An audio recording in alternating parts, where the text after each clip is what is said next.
पैगंबर मोहम्मद साहब और सफेद घोड़ों की क्या कहानी है? क्या वो वाकई सफेद घोड़े ही थे? सफेद घोड़ों का इस्तेमाल आखिर क्या था? सफेद घोड़े या घोड़ों जैसी क्या चीज थी? घोड़े ज्यादा संख्या में थे या एक था? या घोड़ा सिर्फ कहने के लिए था? वाकई में वो कोई शक्ति थी या कुछ और?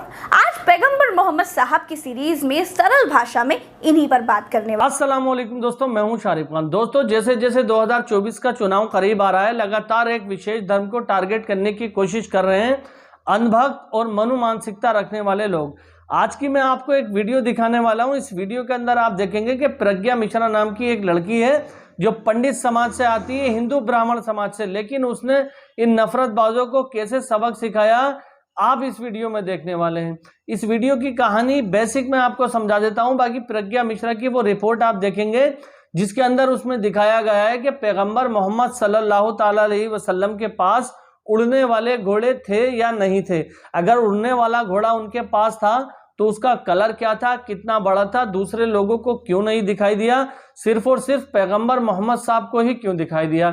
इन सारी चीज़ों को अंधभक्त एक मजाकिया तौर पर ना, जिसे बोलते हैं कि खिल्ली उड़ाना, तो खिल्ली उड़ाने वाले लहजे में ये लोग मजाक बना रहे हैं। लेकिन ब्राह्मण समाज की हमारी इस बहन ने इनके मुंह पर इतनी जूतियां मारने का काम किया है कि अगर ये गैरतमंद होंगे तो डूब के मर जाएंगे। अब मैं आपको दिखाता हूं वो रिपोर्ट प्रज्ञा मिश्रा की। दोस्तों, इससे पहले कि मैं आपको ये रिपोर्ट दिखाऊं, इसका बेसिक दो बातों में आपको समझा देता हूं ताकि वीडियो समझने में आपको आसानी हो जाए। इस वीडियो के अंदर जो ये कहानी बताई गई है, जो रिपोर्ट तैयार की गई है, ये उस घटना के बारे में बात चल रही है जब पैगंबर मोहम्मद सल्लल्लाहु ताला अलैहि वसल्लम मेराज की रात को गए थे अल्लाह से मिलने के लिए। वहां पर उन्होंने जन्नत और दोजख दोनों देखा था। तो जिस सवारी पर वो बैठकर धरती से और जन्नत तक गए थे उसको इस्लाम धर्म में कहा जाता है बुराक। तो ये बुराक को, जो जिस बुराक पर ये बैठ के गए थे, उस बुराक को उड़ने वाले घोड़े बता रहे हैं। अब वो उसकी रफ्तार क्या थी, कितने समय में वो पहुंच गया, और ये घटना सच है या नहीं है। मुसलमान हमारे लिए तो ये घटना सच है, लेकिन ये जो खिल्ली उड़ाने वाले अंधभक्त हैं उनको इस रिपोर्ट के अंदर पता चलेगा। तो वीडियो को लंबा नहीं करते हुए ये वीडियो मैं शुरू करता हूं। प्रज्ञा मिश्रा की रिपोर्ट देखिए आप। इस रिपोर्ट के अंदर A to Z अंधभक्तों को जवाब मिल जाएगा। तो देर नहीं करते हुए शुरू करते हैं वीडियो। पैगंबर मोहम्मद साहब की जिन बातों को लेकर बीजेपी की प्रवक्ता रही नुपुर शर्मा ने मजाक उड़ाया था, हम उन बातों के पीछे की सच्चाई जानने की एक सीरीज कर रहे हैं। उसी सीरीज के तीसरे वीडियो में आज बात होगी नुपुर शर्मा के मजाक में जिक्र किए गए सफेद घोड़ों की। पैगंबर मोहम्मद साहब और सफेद घोड़ों की क्या कहानी है? क्या वो वाकई सफेद घोड़े ही थे? सफेद घोड़ों का इस्तेमाल आखिर क्या था? सफेद घोड़े या घोड़ों जैसी क्या चीज थी? घोड़े ज्यादा संख्या में थे या एक था? या घोड़ा सिर्फ कहने के लिए था? वाकई में वो कोई शक्ति थी या कुछ और? आज पैगंबर मोहम्मद साहब की सीरीज में सरल भाषा में इन्हीं पर बात करने वाले। तो बीजेपी प्रवक्ता नुपुर शर्मा ने जिन सफेद घोड़ों का जिक्र मजाकिया लहजे में किया था, दरअसल उनको इस्लाम के मानने वाले बुर्राक कहते हैं।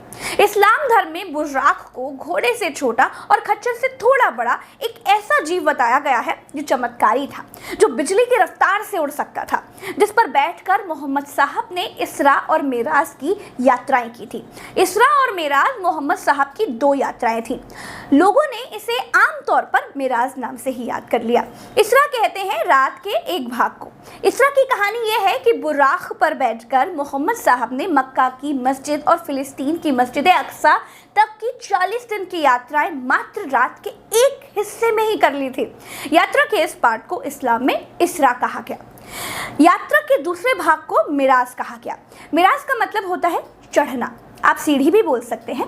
यात्रा का दूसरा पार्ट वहां से शुरू होता है जब मोहम्मद साहब मस्जिद अक्सा यानी फिलिस्तीन में थे और उनको वहीं से 7 आसमानों की तरफ ले जाया गया था। आसमानी यात्रा के इस दूसरे भाग को इस्लाम में मिराज कहा जाता है। हदीसों में और सूरा नज़्म में इसका वर्णन भी मिल जाएगा।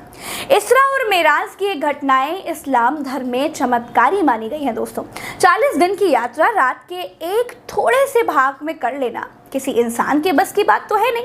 उसी तरह रात के उसी भाग में आसमानों की सैर कर लेना भी एक अनहोनी सी घटना थी। लेकिन कहते हैं जो इंसान की सोच से परे होता है वो भगवान के लिए, ईश्वर के लिए, अल्लाह के लिए चुटकी का खेल होता है। इसी तरह की घटनाओं को इस्लाम में मुअज्जज़ा यानी चमत्कार कहा गया। दोस्तों, हर धर्म में ईश्वर में दैवीय शक्तियां बताई गई हैं। जैसे मुस्लिम धर्म में बुर्राक की कहानी है, वैसे हिंदू धर्म में गणेश जी की सवारी मूषक, शेरे वाली माता की सवारी शेर है, रावण के पास मन की गति से चलने वाला पुष्पक विमान था। ईसा मसीह के बारे में कहा जाता है कि वो छूकर ही दीन दुखियों को ठीक कर देते थे। हमारे हिंदू धर्म में शिव सबसे सुपीरियर ईष्ट है, देवादिदेव है, महादेव है, यानी देवी देवताओं में सबसे बड़े हैं। तो हर धर्म में ईश्वर की अलग अलग शक्तियां बताई जाती हैं। हर धर्म में अपने अपने रिचुअल्स के हिसाब से, अपनी अपनी मान्यताओं के हिसाब से, अपने पूर्वज वेद पुराणों और धर्मशास्त्रों के हिसाब से मान्यताओं का पालन किया जाता है।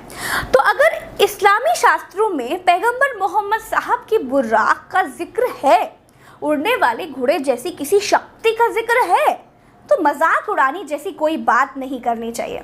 गॉड के पास सुपर पावर रहा होगा, तभी इंसान ने उन्हें भगवान कहा होगा। इंसानी जाति चमत्कार को ही नमस्कार करती है। इन वीडियोस के पीछे से दोस्तों मेरी मंशा, मेरी कोशिश यही है कि मेरे हिंदू समाज के लोग और मुस्लिम समाज के लोग एक दूसरे के देवी देवताओं के बारे में कमेंटबाजी बिल्कुल ना करें, सही जानकारी करें। चमत्कार लगे तो नमस्कार करें, ना लगे तो कोई बात नहीं। सबके धर्मों का आदर करें। तो पैगंबर मोहम्मद साहब के बारे में बहुत शॉर्ट कुछ और चीज़ें मैंने रिसर्च करके निकाली है, वो भी जान लीजिए। दोस्तों, पैगंबर मोहम्मद साहब का जन्म अरब के रेगिस्तान के शहर मक्का में 570 ईस्वी में हुआ था। पैगंबर साहब के जन्म से पहले ही उनके पिता का निधन हो चुका था। जब वो 6 साल के थे तो उनकी माता की भी मृत्यु हो गई थी। माँ के निधन के बाद पैगंबर मोहम्मद साहब अपने चाचा अबू तालिब और दादा अबू मुतालिब के साथ रहने लगे। इनके पिता का नाम हजरत अब्दुल्लाह और माता का नाम हजरत बीबी आमिना था। पैगंबर मोहम्मद की पत्नी हजरत आयशा के मुताबिक पैगंबर मोहम्मद घर के कामों में भी मदद करते थे। घर के काम करने के बाद वो प्रार्थना के लिए बाहर जाते थे। कहा जाता है कि वो बकरियों का दूध भी धोते थे और अपने कपड़े खुद ही धुलते थे। पैगंबर मोहम्मद साहब मूर्ति पूजा या किसी भी चित्र की पूजा के खिलाफ थे। यही वजह है कि उनकी कहीं भी कोई तस्वीर या मूर्ति नहीं मिलती है। इस्लाम में मूर्ति पूजा की मनाही है। पैगंबर मोहम्मद साहब इस्लाम के सबसे महान नबी और आखिरी पैगंबर हैं। कुरान के मुताबिक एक रात जब वो पर्वत की एक गुफा में ध्यान कर रहे थे तो फरिश्ते जिब्राइल आए और उन्हें कुरान की शिक्षा दी। जिब्राइल के अल्लाह के नाम का जिक्र करते ही मोहम्मद साहब ने संदेश पढ़ना शुरू कर दिया। अल्लाह का संदेश मानकर पैगंबर मोहम्मद साहब जिंदगी भर इसे दोहराते रहे। उनके शब्दों को याद कर लिया गया और संग्रहित कर लिया गया। दोस्तों, पैगंबर मोहम्मद साहब का विश्वास था कि अल्लाह ने उन्हें अपना संदेश वाहक यानी मैसेंजर चुना है, इसीलिए वो दूसरों को भी अल्लाह का संदेश देने लगे। मोहम्मद साहब की लोकप्रियता इतनी बढ़ गई कि मक्का में प्रभावशाली लोगों को खतरा महसूस होने लग गया। 622 ईस्वी में मोहम्मद साहब को अपने अनुयायियों के साथ मक्का से मदीना कूच करना पड़ा। उनके इस सफर को हिजरत कहा गया। इसी साल इस्लामिक कैलेंडर हिजरी की भी शुरुआत हुई। दोस्तों, मदीना के लोग आपसी लड़ाइयों से बहुत परेशान थे। मोहम्मद साहब के संदेशों ने उन्हें वहां पर बहुत लोकप्रिय बना दिया। कुछ ही सालों में पैगंबर मोहम्मद साहब के बड़ी संख्या में अनुयायी हो चुके थे और तब उन्होंने मक्का लौटकर विजय हासिल की। मक्का में स्थित काबा को इस्लाम का पवित्र स्थल घोषित किया गया। 632 ईस्वी में हजरत मोहम्मद साहब का देहांत हो गया, पर उनकी मृत्यु तक लगभग पूरा अरब इस्लाम कबूल कर चुका था। उम्मीद करता हूं दोस्तों ये वीडियो देखकर आपको काफी कुछ जानने को मिला होगा। अगर आप हमारे चैनल पर पहली बार आए हैं तो चैनल को सब्सक्राइब करके बेल आइकन पर ऑल का बटन सेलेक्ट कर दीजिए। दोस्तों, एक ज़माना था जब किसी भी धर्म के ऊपर या किसी धर्म गुरु के ऊपर या धर्म ग्रंथ के ऊपर बोलने से पहले इंसान 100 बार सोचा करता था, क्योंकि उसी के समाज के लोग उसको इतना मेंटली उसको प्रेशर दिया करते थे कि अगर आप गलत बोलोगे, किसी के समाज के ऊपर, किसी के धर्म के ऊपर गलत टिप्पणी करोगे तो समाज में आपके लिए कोई जगह नहीं है। लेकिन पिछले कुछ सालों से आप देख रहे हैं कि लगातार कुछ मनोमानसिकता रखने वाले लोग, असामाजिक तत्व, ज्यादातर इनके अंदर बजरंग दल, आरएसएस और विश्व हिंदू परिषद के लोग हैं, लगातार किसी एक विशेष धर्म के लोगों को टारगेट कर रहे हैं, उनके धर्म ग्रंथों को टारगेट कर रहे हैं और इस्लाम धर्म के जो गुरु हैं, धर्म गुरु हैं, फाउंडर हैं जनाब मोहम्मद रसूलुल्लाह, उनकी शान में जिस तरह से गुस्ताखियां लगातार कर रहे हैं। दोस्तों, इस्लाम का ये कंसेप्ट होता है कि आप कुछ भी दुनिया में कहीं भी कुछ हो जाए, लेकिन जनाब मोहम्मद रसूलुल्लाह ने जो अपनी जुबान से जो शब्द निकाल दिए हैं ना, वो 100 के 100% सच है। क्योंकि अब ये साइंटिफिकली बात है, हमारे नबी ने जो बात भी कही है ना, दुनिया में रहकर इस्लाम धर्म का ये कंसेप्ट है कि जनाब मोहम्मद रसूलुल्लाह ने जो कुछ भी बताया है वो दुनिया के लिए भी बेहतर है, आखिरत के लिए भी बेहतर है। इस्लाम में आपको एक बड़ी बात बताने वाला हूँ, इस्लाम धर्म की किताब यानी कि कुरान मजीद जो अल्लाह का कलाम है, उसके अंदर जो चीज़ लिखी गई है कि ज़िंदगी को ऐसे जियो, अगर उसमें जो कुछ लिखा हुआ है उसके अंदर एक कमी निकाल करके दिखा दे कोई पूरी दुनिया में, तो मैं गुलामी कर लूँगा। तो फिलहाल अगर आप मेरे चैनल पर पहली बार आए तो चैनल को सब्सक्राइब करके बेल आइकन पर ऑल का बटन सेलेक्ट कर लेना। इंशाल्लाह इसी तरह की और भी वीडियो मैं लेकर के आपके लिए आता रहूँगा। तब तक अपने भाई को इजाज़त दीजिए। खुदा हाफिज़। जय हिंद, जय भारत।